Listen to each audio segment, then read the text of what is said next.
सामने हो मंजिल तो रास्ते ना मोड़ना, जो भी मन में ठान लिया वो सपने ना तोड़ना। कदम कदम पर मिलेंगी मुश्किलें तुमको, बस सितारे चुनने के लिए जमीन मत छोड़ना।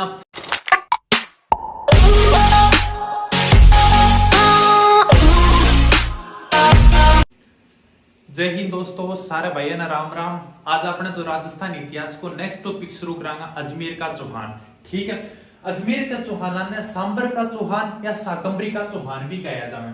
क्या कहा जावे सर? सांबर का चौहान या फिर साकंबरी का चौहान। सांबर का चौहान क्यों कहा जावे? देखो, यानी कि जो चौहान था वह प्रारंभ में सांबर झील के आसपास में रहता। ठीक है, और उस समय आने की जो राजधानी थी, राजधानी यानी कि चौहानों की जो प्रारंभिक राजधानी थी ना, प्रारंभिक राजधानी थी अहिछत्रपुर। अहिछत्रपुर यानी कि नागौर।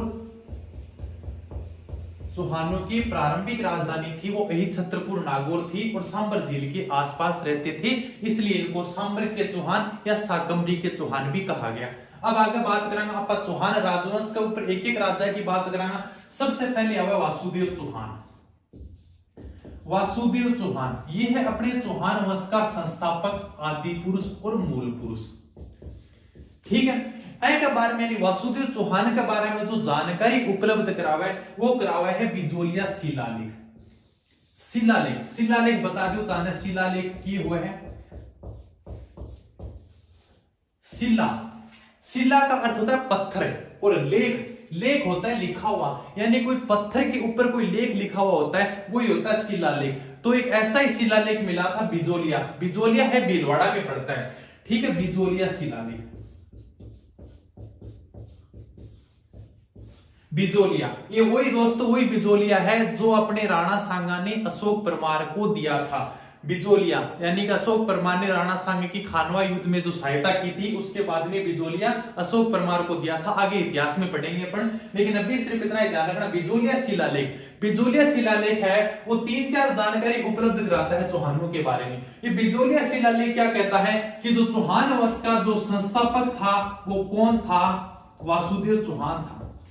चौहान वंश की जो नींव डाली थी वो डाली थी वासुदेव चौहान ने। चौहान वंश का संस्थापक, संस्थापक हो गया, आदि पुरुष हो गया, इसी को कहते हैं आदि पुरुष। आदि पुरुष यानी कि सबसे पहले जो चौहान वंश का जो आदि पुरुष, सबसे पहले इंसान था वो था वासुदेव चौहान। आदि पुरुष इसको कहते हैं मूल पुरुष, यानी कि इसी के बाद में आगे चौहान वंश की नींव शुरू होगी। एक बात इतनी ध्यान रखनी है, चौहान वंश का संस्थापक, आदि पुरुष, मूल पुरुष कौन है? वासुदेव चौहान। दूसरी बात, बिजोलिया शिलालेख ये कहता है कि सांबर झील का निर्माण है वासुदेव चौहान ने कराया था। सांबर झील का निर्माण किसने कराया था? सांबर झील का निर्माण वासुदेव चौहान ने कराया था। ये बात मैं नहीं कहता, ये बात कहता है बिजोलिया शिलालेख। वैसे सांबर झील एक प्राकृतिक झील है जिसका निर्माण किसी ने नहीं कराया, लेकिन अब बिजोलिया शिलालेख के अनुसार सांबर झील का निर्माण वासुदेव चौहान ने कराया था। वासुदेव चौहान यानी कि 551 ईस्वी, 551 ईस्वी से स्टार्ट होता है। ठीक है, एक बात और कही गई है कि जो वासुदेव चौहान है वो वत्स गोत्र का ब्राह्मण है। ब्राह्मणों के अंदर भी एक जाति होती है, सर्वश्रेष्ठ जाति, वत्स गोत्र का ब्राह्मण। अब अपन चर्चा करेंगे इसके बारे में थोड़ी सी। 3 बातें आपको याद रखनी जरूरी है वासुदेव चौहान के बारे में। अगर अपन ने राजपूतों की उत्पत्ति के बारे में पढ़ा है तो राजपूतों की उत्पत्ति के बारे में कहा गया है, गोपीनाथ शर्मा कहता है कि जो राजपूतों की उत्पत्ति है वो ब्राह्मणों से हुई है। किस सिद्धांत के आधार पर कहता है? वो इसी बिजोलिया शिलालेख के आधार पर कहता है गोपीनाथ शर्मा कि राजपूतों की उत्पत्ति जो है वो ब्राह्मणों से हुई है। यही बिजोलिया शिलालेख कहता है कि वत्स गोत्र के ब्राह्मण थे ये चौहान थे। ये कौन से थे? वत्स गोत्र के ब्राह्मण थे। ये 3 बातें याद रखनी है और वासुदेव चौहान इतना ही है, इतनी बातें याद रखनी। सारी की सारी जो बातें हैं जो वासुदेव चौहान के बारे में बिजोलिया शिलालेख में लिखी हुई हैं, तो बिजोलिया अपने भीलवाड़ा में है। ठीक है, आगे अपन 2 नंबर के ऊपर बात करेंगे गुवक। जो अगला जो चौहान वंश का जो आता है तो वो है गुवक। ठीक है, 2 नंबर पे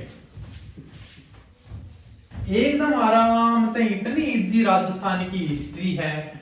फिर भी पतो नहीं राजस्थान की हिस्ट्री पढ़ाने खातर टाबरा ने कोई 15-15, 20-20 हजार रुपया लेवा हैं ऐसे ज्यादा तारा प्रश्न पूछे कौन जावा चाहिए। आरएस को एग्जाम देती वासुदेव चौहान के बारे में 3 ही बातें हैं और कोई बात ही को नहीं। किताब में देख लियो मैं बड़ी से बड़ी किताब देख ली बैग अंदर भी जाऊं ज्यादा किताब को नहीं हफ्ते को असर डीपली कराओ डीपली आड़ो की है कि आजकल पतो नहीं की ट्रेंड चल रही है कि भाई का सर डीपली कराओ। अरे एग्जाम उठाएगी देख लो हर एग्जाम के अंदर एग्जामिनर 4 या 5 सवाल ऐसा देवो जो ताने कदी को नहीं आवागा। अगर ते कितनी भी किताबें पढ़ लेगा ने तो भी 4-5 सवाल ऐसा मिलेगा ताने जो आवागा ही को नहीं। अगर आप मन दे देवे ने कि भाई क्या मन अगर पेपर बनाणु दे देवे कभी आपने पेपर बनाणु है तो मैं 3-4 मंदिर तो जो हमारे गांव में है ना जन बैग मंदिर दूंगा मैं कोई किताब में ही कौन मिलेगा हर एग्जामिनर देवे। तो बड़ा 4-5 प्रश्न के ऊपर कोने घूमणु है अपन कभी पढ़ के ऊपर न्यू कौन कहणो सर पेपर डीपली आ गयो हर एग्जाम में आवे ठीक है। तो अपने यो सोचने वाली बात ही कोनी है। अब देखो आगा अपन एक बेका 3 या 4 लाइन है जो अपने वासुदेव चौहान की अब तेची आरएस को एग्जाम दे दियो ऐसे ज्यादा 12 कौन पूछो जागो तरह किताब पे ही कोनी बड़ी से बड़ी किताब में भी 3 या 4 ही बातें हैं। अब आगे देखो गुवक अगला जो चौहान वंश के राजा की बात करा वो है गुवक ने के काम करो यानी कि जो अपना चौहान था तो वो पहले किया गुवक था पहले गुर्जर प्रतिहारों के सामंत थे। सर सामंत की हुआ है अभी बताएंगे सामंत क्या है। गुर्जर प्रतिहारों के सामंत थे गुर्जर प्रतिहारों के सामंत थे कौन थे चौहान थे। सामंत यानी कि किसी के नीचे रह के काम करना किसी के नीचे अधीन रह के तो ये चौहान है पहले गुर्जर प्रतिहारों के अधीन रहकर नीचे रहकर काम करते थे। गोवक ने आते कहा कि हम गुर्जर प्रतिहारों के नीचे काम नहीं करेंगे हम इनकी अधीनता स्वीकार नहीं करेंगे। सबसे पहली बात तो यही है गुर्जर प्रतिहारों की अधीनता स्वीकार नहीं की। एग्जाम के अंदर नहीं पूछा जाएगा अगर आपका ज्ञान बढ़ाना है तो याद कर लेना। तो सर इसका याद करने वाली कौन सी बात है इसने एक मंदिर बनाया था हर्षनाथ मंदिर ये जरूर ध्यान रख लेना भाई हर्षनाथ मंदिर का निर्माण कराया था हर्षनाथ मंदिर का निर्माण कराया था। वो हर्षनाथ है वो चौहानों का इष्ट देव है। ये क्या है चौहानों का इष्ट देव है चौहानों का इष्ट देव है ठीक है। इतनी याद रखनी हर्षनाथ मंदिर कहां पर है हर्षनाथ मंदिर सीकर में है और चौहानों का इष्ट देव है हर्षनाथ। किसने निर्माण कराया था गोवक ने निर्माण कराया था। इतनी बातें याद रखनी है। अब क्या है आजकल भाई का पतो नहीं कि आपका ज्ञान बढ़ाने खातर मैं कोचिंग में ज्यादा डीपली करा बैंक की वजह तो विद्यार्थी ज्यादा कंफ्यूज हो गया।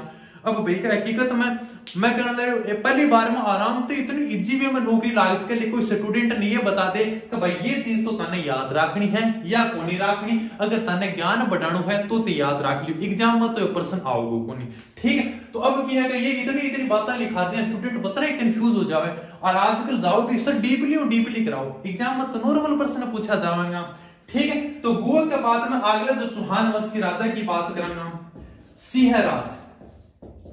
एक ही बात ध्यान रखनी है सिंहराज की इसने महाराजा धीराज की उपाधि धारण करी थी। आज तक पूछा नहीं गया है महाराजा धीराज की उपाधि धारण करी लेकिन पूछ सकते हैं महाराजा धीराज की उपाधि धारण की ठीक है। साथ साथ में नोट्स बनाओ तो आराम से इजी वे में बना सको। तो गोवक फर्स्ट हो गया इसके बाद सिंहराज हो गया। इन गोवक यानी का हर्षनाथ मंदिर का निर्माण कराया था। हर्षनाथ चौहानों का इष्ट देव है। सिंहराज ने महाराजा धीराज की उपाधि धारण की। अगले अगर आप चौहान वंश के राजा की बात करेंगे तो चौहान वंश का जो प्रारंभिक राजा में सबसे प्रतापी शासक है वो है विग्रह राज द्वितीय। आप बैंक ऊपर चर्चा करेंगे एकदम इतना इजी है चौहान वंश से सबसे ज्यादा इजी। इतिहास में सबसे पहले शुरू करें तो कितना 4 नंबर आएगा के नाम है विग्रह राज द्वितीय विग्रह राज सेकंड। सर विग्रह राज सेकंड ने क्या किया सबसे पहले मैं बनाऊं राजस्थान को नक्शो। देखो राजस्थान को नक्शो मैंने बनानो तो को नहीं आवे अगर थोड़ी बहुत गलती हो जाओ तो छोटो भाई समझ गया बड़ो भाई समझ गई ते बस समझ लियो कि यो अपना राजस्थान है।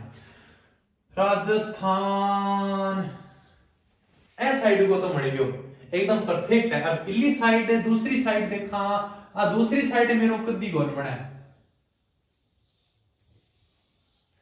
ठीक है चलो सपोज कर लियो कि राजस्थान है, इतना ज्यादा धौलपुर निकले अपनी साइड में हो अपना भारत को बनाना थोड़ो सो मतलब झालावाड़ निकाल दो तो कुल मिला की चलो समझ लियो भाई राजस्थान है। ठीक है अब ये है यानी कि विग्रहराज द्वितीय ने क्या किया, यहाँ पे है अजमेर, ये है अजमेर, अजमेर यानी कि त्रिभुजाकार आकृति, और यहाँ पे है अहिल पाटन, अहिल पाटन है गुजरात में,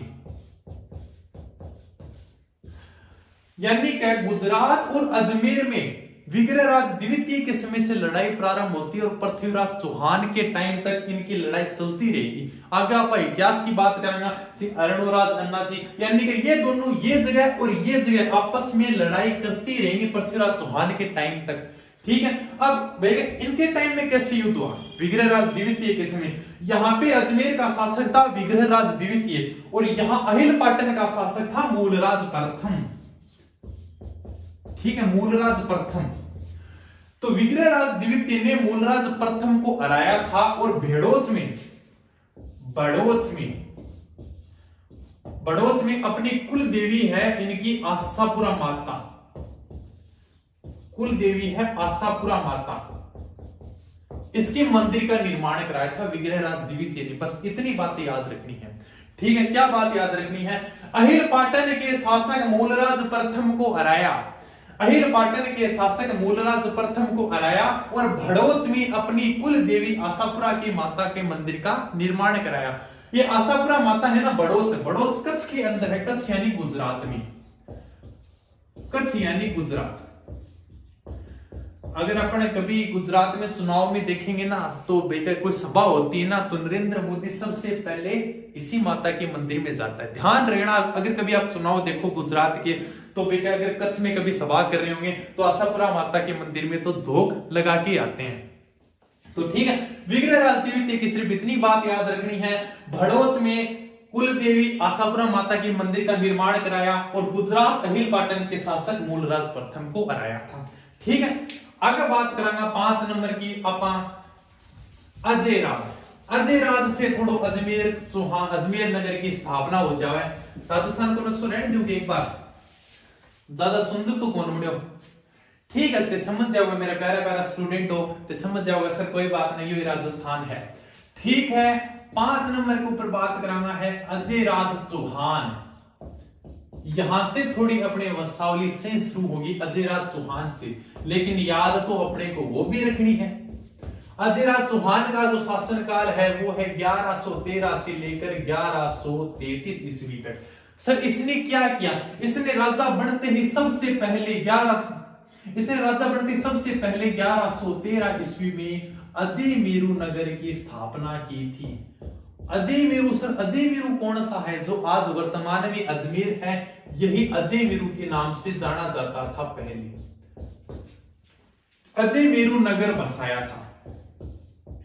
ठीक है अब अगर इसको डिटेल में कराना हो तो मैं यही करा दूं, लेकिन वो दो ही बातें ध्यान रखनी है। एक तो भाई इसने 1113 ईस्वी में अजय मेरू यानी अजमेर नगर बसाया था, वो ही अजमेर दुर्ग। ठीक है यानी अजमेर नगर बसाया था और एक अपने गढ़विठली तारागढ़ दुर्ग का निर्माण कराया था। अजमेर नगर बसाया और गढ़विठली पहाड़ी के ऊपर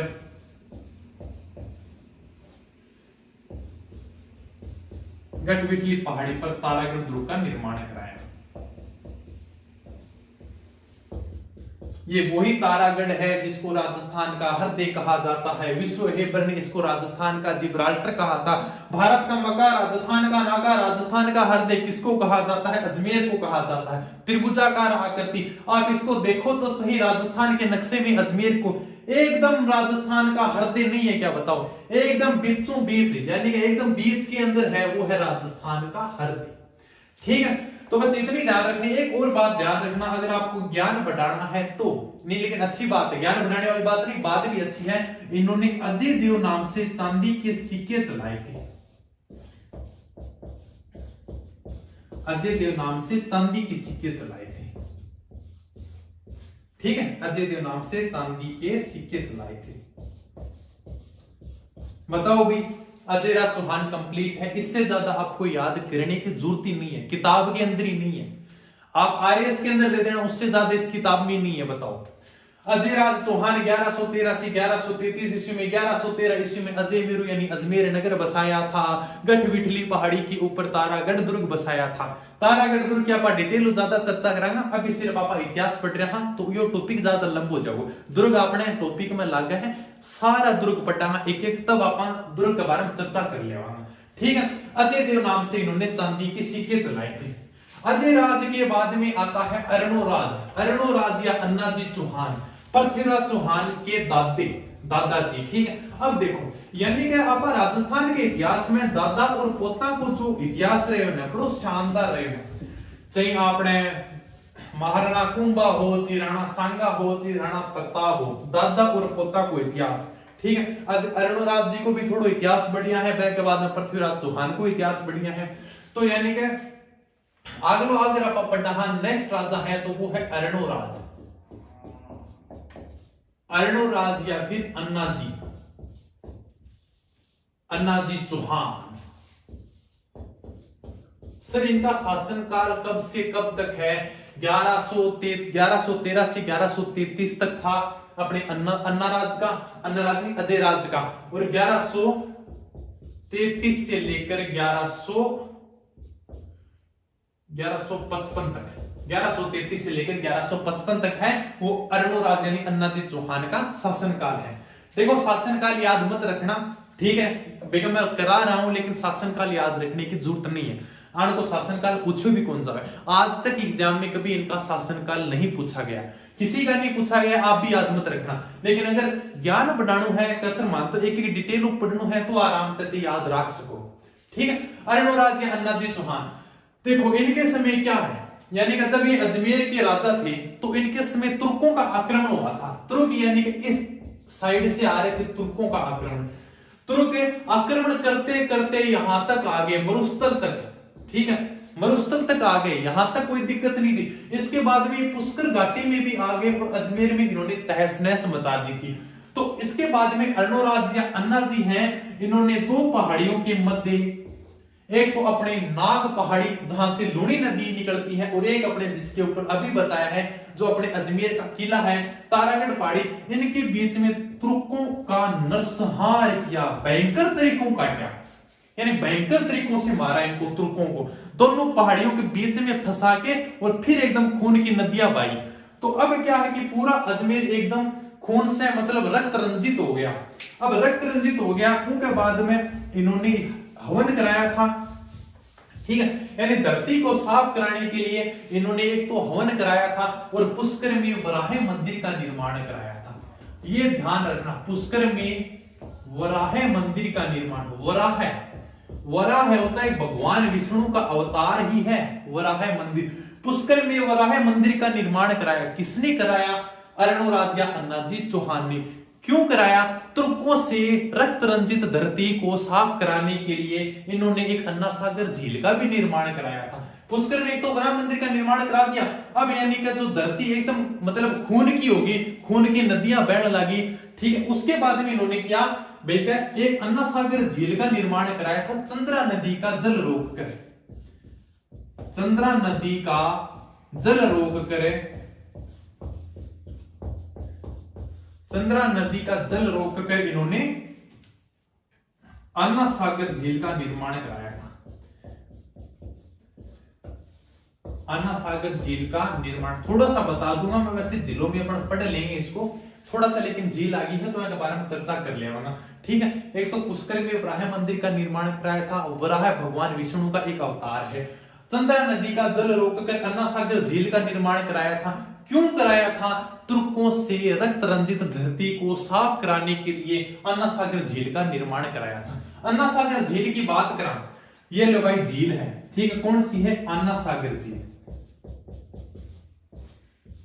देख के कभी अगर अजमेर जाना हो तो देखना, शानदार झील है, ठीक, अन्ना सागर झील। इसको कहते हैं मुसलमानों की गंगा कहते हैं, मुसलमानों की गंगा। सर और क्या कहते हैं? यहीं पे सलीम या जहांगीर ने वो उसका अकबर का बेटा सलीम, छोड़ छाड़ के चली मैं तो सलीम की गली, ठीक है। सलीम या जहांगीर, सलीम या जहांगीर ने यहाँ पे एक बाग बनाया था, बगीचा बनाया था, यानी कि जो आपने प्रेमी जोड़ा खातर एक बगीचो बनाया तो जैको नाम रखियो तो एने शाही बाग, शाही बाग, दौलत बाग, जैको वर्तमान में नाम चेंज कर दियो, वह अब वर्तमान में कहना है सुभाष बाग, ठीक है।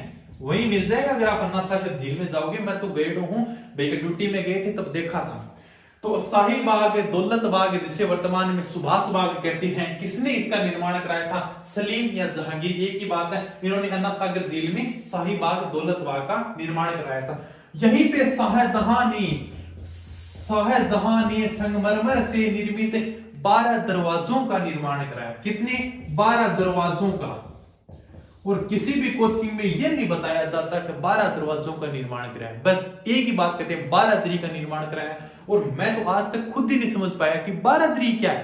12 दरवाजों का निर्माण कराया था, संगमरमर से निर्मित थे, और इन्हीं को बाद में 12 दरी कहने लगी थी, ठीक है। यानी कि वही अन्ना सागर झील है, संगमरमर से निर्मित है, 12 दरवाजे हैं, और 12 दरवाजों को 12 दरी कहते हैं। क्या कहते हैं दोस्तों?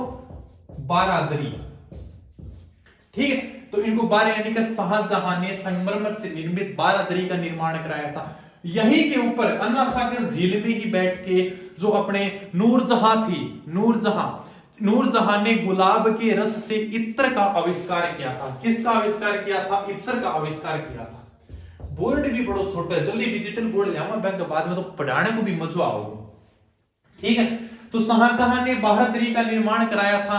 यहीं पर नूरजहां ने बैठ के गुलाब के इत्र कैसे बनता है, यानी गुलाब लो, गुलाब को रस निकालो, और वह के बाद में अगर ते सेंट यानी कि इत्र लगा के जाओगा तो फिर तो दुनिया एकदम पागल हो जाओगी तारा ऊपर, ठीक है। तो यानी कि इत्र का आविष्कार किया था। इत्र यानी कि मतलब मैंगो भी बहुत ज्यादा हो रहा है। तो शाहजहां की जो नूरजहां थी उसने इत्र का आविष्कार किया था, गुलाबों का जो वो अपने रस निकाल के। नूरजहां की मां थी अस्मत बेगम ने किया था, सॉरी, नूरजहां की मां थी अस्मत बेगम, नूरजहां की मां थी अस्मत बेगम ने आविष्कार किया था, ठीक है। तो यहां पे एक बार वापस देख लेते हैं अन्ना सागर झील के बारे में। अन्ना सागर झील को मुसलमानों की गंगा कहते हैं। सलीम या जहांगीर ने यहाँ पे शाही बाग बनाया, दौलत बाग बनाया, जिसे वर्तमान में सुभाष बाग कहते हैं। शाहजहां ने यहाँ पे संगमरमर से निर्मित 12 दरवाजों का निर्माण कराया था, जिसे 12 दरी कहते हैं। यहीं पर जो नूरजहां की मां थी अस्मत बेगम ने गुलाब के रसों का जो गुलाब के रसों से अपने इत्र का आविष्कार किया था। और भारत में तो इत्र का निर्माण करता इसी को कहा जाता है, अस्मत बेगम को। सबसे पहले भारत में इत्र का आविष्कार इसी ने किया था, अस्मत बेगम ने, ठीक है। इतनी बातें आपको ध्यान रखनी जरूरी है। और चंद्रा नदी का जल रोककर इसका निर्माण कराया था। एक बात और ध्यान रखनी है जो अपने अन्ना जी के बारे में, वो और बता देता हूं मैं।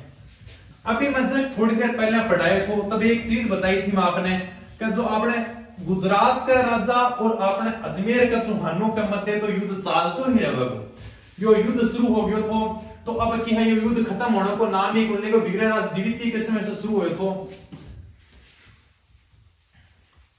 आगे बात करा। तो इस समय जो अपने अभी जो वो अपने शासक था, चालुक्य शासक था यहाँ पे कुमारपाल। चालुक्य शासक था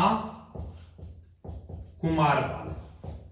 चालुक्य शासक कुमारपाल ने आबू के युद्ध में, आबू यहां पड़ता है, फिर से दोबारा मैदान में आ जाओ लड़ाई करने के लिए। एक तरफ चालुक्य का शासक था कुमारपाल और एक तरफ था अर्णोराज। इन दोनों की सेना यहां पे आबू में आई और अर्णोराज युद्ध में हार गया। इस युद्ध का वर्णन पूछ लिया किस ग्रंथ में मिलता है? इस युद्ध का वर्णन मिलता है प्रबंध कोश में। प्रबंध कोश और प्रबंध चिंतामणि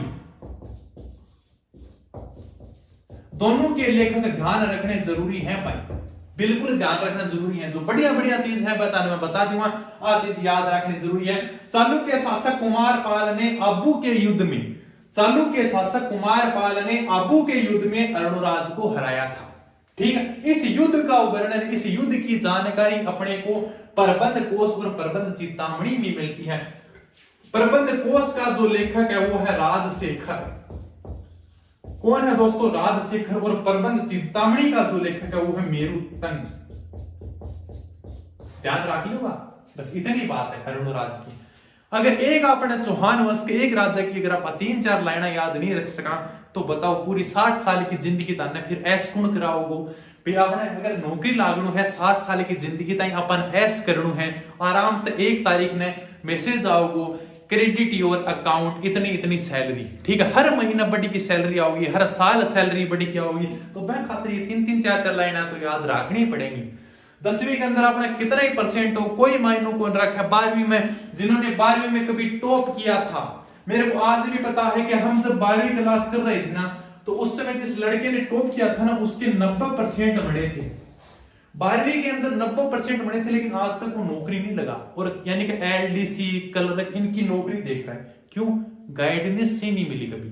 यानी गाइडेंस की भी बहुत ज्यादा जरूरी। खुद ने कभी सोचा ही नहीं कि मेरे को बढ़ना क्या है, ठीक है। यानी कि 90% बन गया, अरे यार इंजीनियर कर ले, कभी उस लाइन में भाग गया। मेरे साथ के लड़के हैं जिनके मतलब कम से कम 80-85% बने थे। मैं तो किमे वो नहीं, मैं तो 55% डालो हूं, नॉर्मल है। कोई मायने नहीं रखता है आपके भी परसेंट कितने बने थे। अगर आप 6 किताबें याद करके अगर 10वीं 12वीं टॉप कर लेते हो, उन नंबरों का कोई महत्व नहीं है। आज मैं उनसे बढ़िया हूं। क्यों बढ़िया हूं? क्योंकि भैया मैं जॉब लग गया और उनसे ज्यादा अगर भैया मैं बाद में पढ़ रहा हूं तो मतलब कि 6 किताबें पढ़ेगी तो कोई भी टॉप कर सके। 10वीं 12वीं में है क्या? 10वीं 12वीं में तो यही तो है कि इससे ज्यादा तो आपसे बाहर पूछा ही नहीं जाएगा।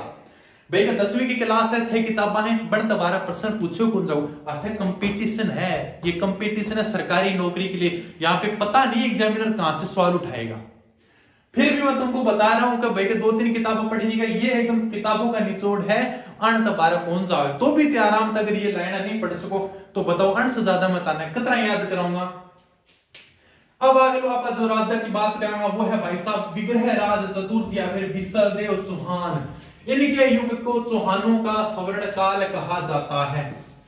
अरे भैया आपको राजस्थान मिट्टी को थे तो बताए कमेंट करके सर राजस्थान कौन मिटाणु का। चलो कोई बात नहीं, दोबारा बना लेंगे राजस्थान को। राजस्थान की धरती पे बहुत प्यार है। और धरती दोहरारी और तो सुरगान ने शर्म आवे की पर देव रमन ने आवे की रोजस नर नारी गावे धरती दोहरारी। ठीक है, तो यह धरती दोहरारी माटी रे बहुत प्यार है माने। भले ही राजस्थान को थोड़ा सा भैया चित्र कौन बनाना हुआ मैंने आखा झालावाड़ है ना आखा कि मैं थोड़ा एकदम गलत हो जाए और यो मतलब साइड एकदम सही बने। चलो तो अगलो बात करेंगे विग्रह राज चतुर्थ या फिर विसलदेव चौहान की। विग्रह राज चतुर्थ, विग्रह राज द्वितीय पढ़ने पढ़ लिया था और विसलदेव या फिर इनको कहते हैं विसलदेव चौहान भी आ सकता है। बाद में मेरे को मत बोल देना सर विसलदेव चौहान आपने कराया नहीं, इसी का नाम है विसलदेव चौहान। सबसे पहले बात, इनको कविताओं का बड़ा शौक था। मतलब इनके दरबार में कवि बैठे रहते थे। मतलब कवि भी दरबार में ऐसे ऐसे बैठे रहते थे, कहता कविताएं सुनाओ तो बस वाह वाह वाह वाह करता रहो। कविताओं का शौक था, कविताओं का आश्रय दाता था ये। कविता मतलब जो कवि था ना इनको ये शरण देता था और शरण देने के कारण ही इनको कवि बांधो भी कहा गया है। कवि बांधो क्यों कहा गया है? कवि विद्वानों का आश्रय दाता होने के कारण इसको कवि बांधव कहा गया है। और बात बताओ, इसके युग को चौहान मतलब चौहान वंश का स्वर्ण काल कहा जाता है। पृथ्वीराज चौहान के समय को स्वर्ण काल नहीं कहा जाता है। इसके युग को, इसके काल को चौहान वंश का स्वर्ण काल कहा जाता है। क्यों कहा जाता है? क्योंकि इसके समय चौहानों ने दिल्ली के ऊपर अधिकार किया था। अभी चर्चा करेंगे कि दिल्ली के ऊपर कैसे अधिकार किया था। गजनी का शासक था अमीर खुसरू शाह। गजनी का शासक था कौन था? अमीर खुसरू शाह। अमीर खुसरू शाह, काफी किताबों में इसको हमीर भी दे रखा है। अमीर खुसरू शाह हमीर दे रखा है लेकिन ये गलत है। गजनी का शासक था अमीर खुसरू शाह और दिल्ली का तोमर शासक था। दिल्ली यहां पे है, ये तो है अपना अजमेर, ये है अजमेर, यहां पे है दिल्ली। दिल्ली दुरस्तम, दिल्ली अभी दूर है। दिल्ली का तोमर शासक था तंवर, याद भी आराम से हो जाएगा। तोमर शासक यानी का तंवर, शासक का क्या नाम था? तंवर। वंश कौन सा था? तोमर वंश। तोमर वंश का शासक था तंवर और गजनी के शासक अमीर खुसरो शाह को इन दोनों को साथ में हराया था। किसने हराया था? विग्रहराज चतुर्थ या बिसलदेव चौहान ने, और दिल्ली के ऊपर अधिकार कर लिया था। इसलिए इनके युग को चौहानों का स्वर्ण काल कहते हैं। यानी कि विग्रहराज चतुर्थ के समय दिल्ली को अपने राज्य में मिला लिया था, इन्होंने मिला लिया था, बिसलदेव चौहान ने दोनों की सेना को हरा दिया था। ठीक है, दिल्ली का तोमर शासक था कंवर। अब इनको क्या है? कविताओं का बड़ा शौक था। ठीक है, तो कविताओं का शौक था तो इनके दरबार में कोई वो भी मिलेगा भाई, इनके दरबार में कोई कवि भी होंगे भाई, कवि तो इनके दरबार में बैठे रहते थे। तो दो इनके भाई का प्रसिद्ध ग्रंथ है, एक तो है ललित विग्रहराज, इनकी नहीं है, मैं बताऊंगा कि इन्होंने लिखी है ललित विग्रहराज,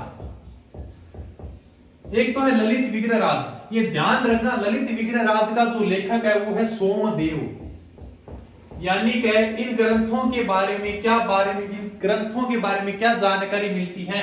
इन ग्रंथों में बिसलदेव चौहान की जो जीवनी है, इनकी लड़ाइयों के बारे में, इनकी जीवनी के बारे में, इनकी कविताओं के बारे में, इनकी प्रेम कहानी के बारे में जो जानकारी मिलती है वो ललित विग्रहराज। और एक ग्रंथ और है बिसलदेव रासो। रासो क्या होता है? रासो होता है प्रेम कहानी। ठीक है, रासो यानी का प्रेम कहानी जिसमें रस आए, जिसमें रसों का श्रृंगार हो, वही रासो। यानी कि जहां पे लड़ाई भी होगी और प्रेम भी होगा, वो होता है रासो। बिसलदेव रासो का जो लेखक है वो है नरपति नालह। नरपति नालह। ललित विग्रहराज के लेखक सोमदेव, बिसलदेव रासो के लेखक नरपति नालह इसी के दरबार में थे। किसके दरबार में थे? बिसलदेव चौहान के दरबार में थे। और क्या बात याद रखने वाली है, इन्होंने भी एक संस्कृत भाषा में एक नाटक की रचना की थी, जिस नाटक का नाम था हरिकेली नाटक। सर ये हरिकेली नाटक क्या है? हरिकेली नाटक की रचना इन्होंने संस्कृत भाषा में की थी। इस हरिकेली नाटक में भगवान शिव और अर्जुन के मध्य जो वार्तालाप हुई है वो हरिकेली नाटक में है। यानी कि महाभारत के समय की कहानी है। तो इस जो संवाद है दोनों के बीच में, भगवान शिव और अर्जुन के मध्य जो वार्तालाप होता है वो संस्कृत भाषा में किसने लिखा है? विग्रहराज चतुर्थ ने लिखा है। नाम क्या है? हरिकेली नाटक। ये तीनों ही चीजें काफी अच्छी है। ठीक है, इनके युग को चौहानों का स्वर्णकाल कहते हैं। ठीक है, ये बात ध्यान आएगी आपको, चौहान वंश का स्वर्णकाल कहा जाता है। और इनके बाद में और इन्होंने क्या काम किया? जो अपने एक बिसलपुर कस्बा है। बिसलपुर कस्बा कहां है? बिसलपुर कस्बा टोंक जिले में है। बिसलपुर कस्बा और एक बिसलपुर तालाब का निर्माण है वो इन्होंने ही करवाया था। ठीक है, ये जो बिसलपुर बांध है ना, बिसलपुर बांध है, बिसलपुर तालाब, बिसलपुर बांध, ये पहले मतलब राजस्थान पुलिस क्या मतलब राजस्थान की हर एग्जाम का ये फेवरेट पर्सन था कि बिसलपुर बांध किस नदी के ऊपर है? बिसलपुर बांध है वो बनास नदी के ऊपर है।